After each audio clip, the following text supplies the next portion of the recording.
তো কয়েক মাস আগের একটা ভিডিও ছিল, তো একটা কালো হাঁড়িতে আমি রান্না করছিলাম। তো অনেকেই ভাবছো রান্না করছিলাম, তো অ্যাকচুয়ালি আমি ওখানে কিন্তু জল গরম করছি।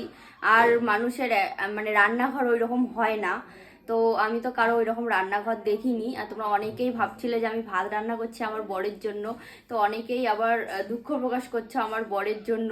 তো অ্যাকচুয়ালি ভিডিওটা আমি বলেই দিলাম, আমার বর আমাকে খুব জ্বালাচ্ছিল। তো আমি ভিডিও করব না, আমার বর কিন্তু জোর করে ভিডিওটা করছিল।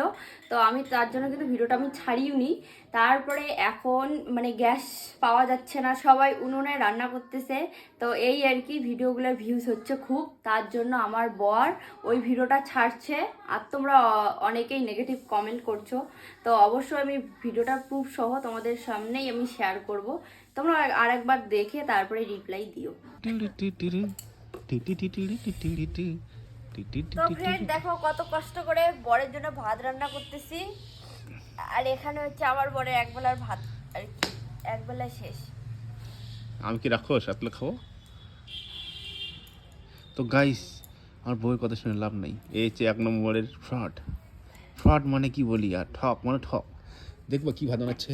এ আমার সামনে যেন গরম জল করতেছে।